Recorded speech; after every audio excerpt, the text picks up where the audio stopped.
Good game.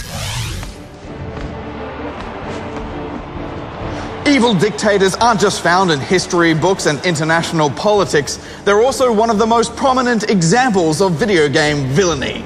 The following overbearing overlords are some of gaming's most ruthless rulers, and they'll stop at nothing in their quest for world domination. Starting with number 5! Conquered you, conquered you. Who hasn't conquered you? You're next. When it comes to commanding and conquering, very few video game dictators can measure up to the bald-headed brilliance of Cain. I found you people in mud huts. You were living in caves. The ruthless ruler presides over the Brotherhood of Nod, a decentralized nation-state with plans for expansion and world domination in Westwood Studios' Command and Conquer series. The role of Cain is played by actor Joseph Kukin, who has personified the dictator in the full-motion video cutscenes of every Command and Conquer game since 1995. I shall be watching. Kukin shaped Cain into a brutal and merciless leader, as his very first appearance in the Command and Conquer series clearly illustrated. This is the Pentagon. A full frontal attack with your strongest forces should render their military center of operation. I am Cain. Quite a mind-blowing entrance, if I do say so myself, but one that's fitting for gaming's 5th greatest dictator of all time. You can't kill the Messiah. Number 4 on our definitive list of diabolical digital dictators is this guy. Kefka from Final Fantasy VI on the Super Nintendo ticks every box required for a maniacal dictator. For starters, his fashion sense is something that only the sick mind of a demented genius could think of. It's a combination of an evil clown's makeup and the clothes of a slightly unbalanced court jester. He's totally off his rocker on the inside too.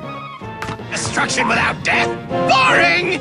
Kefka is less concerned with total world domination and more concerned with total world destruction. This hateful harlequin is a nihilist who believes that life has no meaning or importance. And as a result, he's decided to use his mastery of magic to wipe all life from the face of the earth. Accompanied by his trademark shrill laugh, this villain is one of the craziest dictators gaming has to offer.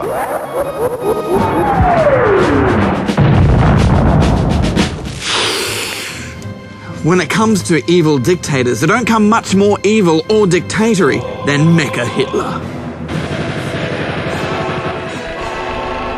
The despicable dictator and his unmistakable miniature mustache were the final boss in id Software's Wolfenstein 3D, the great-grandpappy of the first-person shooter genre. Wolf 3D's Hitler did have one important difference to reality, though. He was a frickin' huge robot with machine guns for arms. Mecha Hitler harnessed all the technology of imperialist Germany to build himself a robot body, capable of withstanding hundreds of rounds blasted out of your giant chain gun. But even the best defenses couldn't hold off Mecha Hitler's inevitable downfall. And when Android Adolf finally bit the big one, we got to see it all over again in instant replay. Death Cam.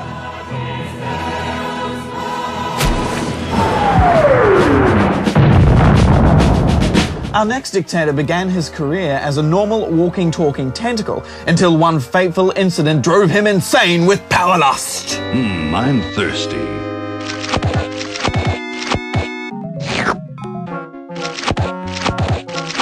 I feel like I could.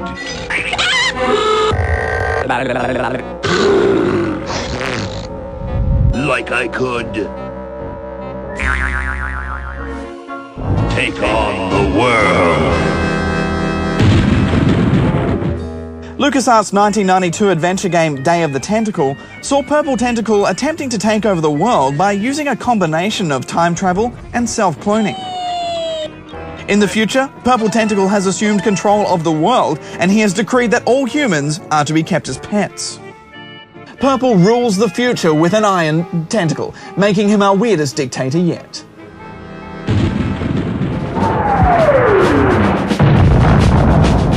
Psycho Crusher! That's right, my loyal subjects. The best gaming dictator of all time is M. Bison.